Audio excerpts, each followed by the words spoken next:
मैं आपको आपकी पुस्तक मंजरी से पाठ 2 अपना स्थान स्वयं बनाइए। बच्चों, प्रस्तुत पाठ के लेखक कन्हैया लाल मिश्र जी प्रभाकर जी हैं। इन्होंने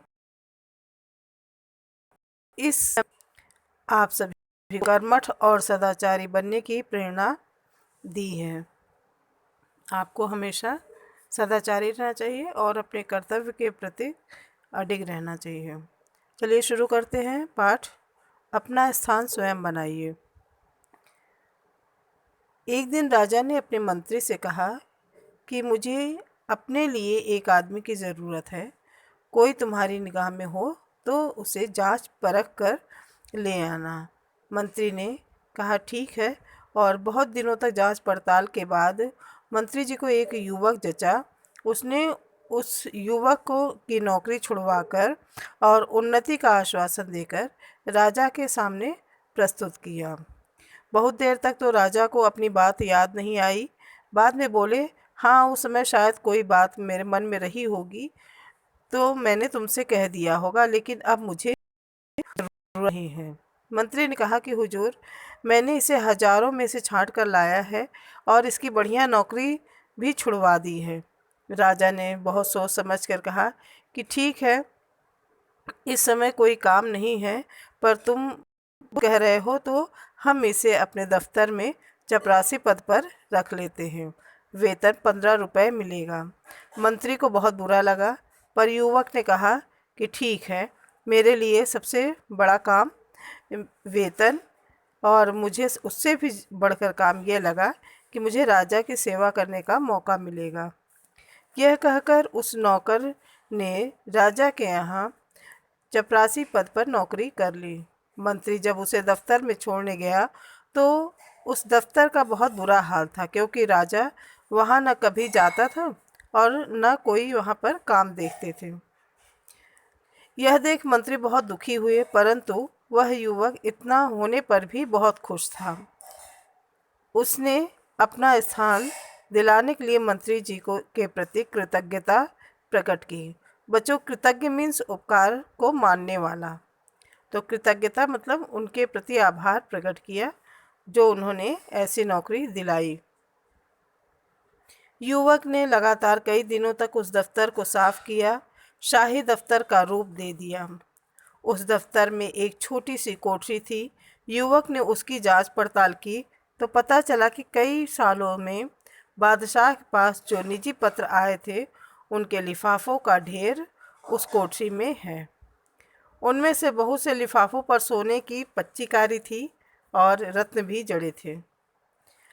युवक ने उस लिफाफों को निकाला और उसको, जो उसमें पच्चीकारी की गई थी और रत्न जड़े थे, उसको अलग किया और कागज़ को अलग किया। कीमती सामान लिफाफों पर से उतारकर वह लिफाफे को बाज़ार में बेच आया।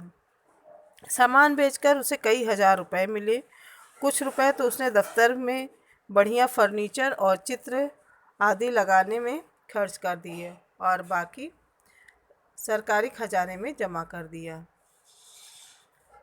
वह सामान बिका, उसने उसकी भी रसीद रखी और सामान खरीदा, उसकी भी रसीद अपने पास रख ली।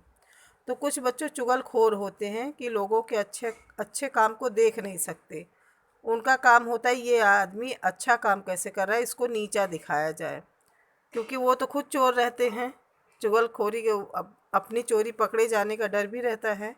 तो ऐसे ही राजा के दफ्तर में भी कुछ चुगलखोर थे। वो राजा से जाकर शिकायत किया, बिना सच्चाई जाने राजा से शिकायत की कि वह रुपया लुटा रहा है। एक दिन राजा गुस्से में भरकर दफ्तर में गए। हालात को देखा तो दंग रह गए। फिर भी उन्होंने तेज आवाज़ में पूछा, क्योंकि दफ्तर का हालात पहले तो धूल धक्कड़ से भरे हुए थे, एकदम कबाड़ था, और जब राजा इस युवक के समय आए तो वो दफ्तर काफ़ी साफ था। तो उनको बहुत आश्चर्य हुआ, लेकिन फिर भी वो गुस्से में उसके ऊपर तेजी आवाज़ में पूछा कि तुमने यह सजावट किसके रुपए से की। उस युवक ने जवाब दिया कि दफ्तर के रुपए से। राजा को रद्दी लिफाफों की कहानी खजांची से गवाही दिलाई कि दफ्तर का सामान खरीदने के बाद बचा हुआ रुपया खजाने में जमा किया। राजा उस पर रीझ गए, मतलब मोहित हो गए, और उस युवक को अपने राज्य का वित्त मंत्री बना दिया। इस कारण दूसरे मंत्री लोगों को और भी परेशानी होने लगी, क्योंकि वह न तो वो स्वयं ईमानदारी से काम करते थे और न ही किसी को करने देते थे। तो वह जो युवक था वो तो बहुत ईमानदार था, वह न खुद बेईमानी करता और न किसी को बेईमानी करने देता, न लापरवाही करता न किसी को लापरवाही करने देता। उसके बाद से तो जो भी मंत्री राजा के पास जाता, किसी न किसी बहाने उस युवक की शिकायत करता, क्योंकि वो मतलब युवक वफादार था, ईमानदार था। तो और सारे लोग जो बेईमान थे, तो बेईमान लोगों को परेशानी होती है ना ईमानदार लोगों से, तो उस युवक की वो चुगली राजा के पास करते थे, जिससे वह राजा की नज़रों में गिर जाए। एक रात को 2 बजे राजा ने अपने सेनापति को बुलाया और कहा कि हमारे सभी मंत्रियों को इसी समय मेरे सामने पेश करो।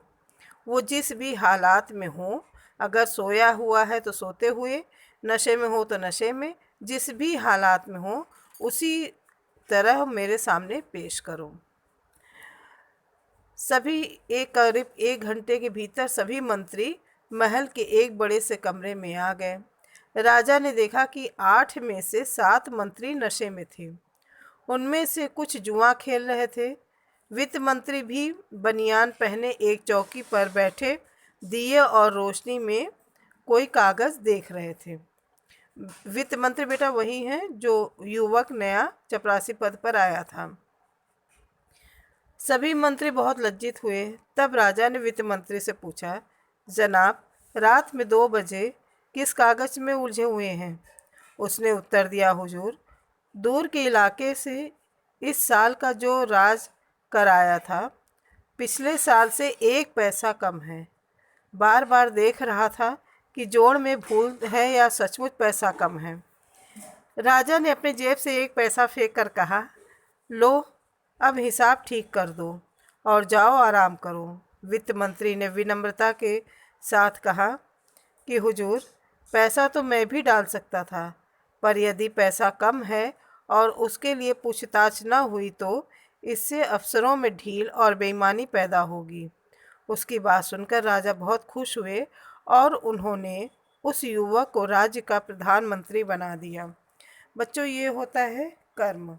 अगर आप कर्मठ हो, कार्य के प्रति ईमानदार हो, तो आपको आगे बढ़ने से कोई नहीं रोक सकता, चाहे कितने भी पीछे आपके चुगलखोर बेईमान लोग लगे हों। तो अपने काम के प्रति सजग रहिए और कार्य निरंतर करते रहिए, निराश नहीं होना चाहिए। इसी पाठ में जो ये शब्दार्थ है, पाठ को आप अच्छे से पढ़ लीजिएगा, फिर शब्दार्थ दिया है, शब्दार्थ कर लीजिएगा। प्रश्न उत्तर हम आपको नेक्स्ट वीडियो में भेजेंगे। कृतज्ञता, कृतज्ञता मीन्स होता है उपकार मानना। आश्वासन यानी आशा दिलाना। पच्चीकारी, जड़ना या नक्काशी। चुगलखोर, शिकायत करने वाला। खजांची, खजाने का अधिकारी। यह है बच्चों पाठ का शब्दार्थ। पाठ को अच्छे से पढ़िएगा, समझिएगा और उसके बाद प्रश्न उत्तर करिएगा। शेष आपको अभ्यास कार्य नेक्स्ट वीडियो में भेजा जाएगा। धन्यवाद।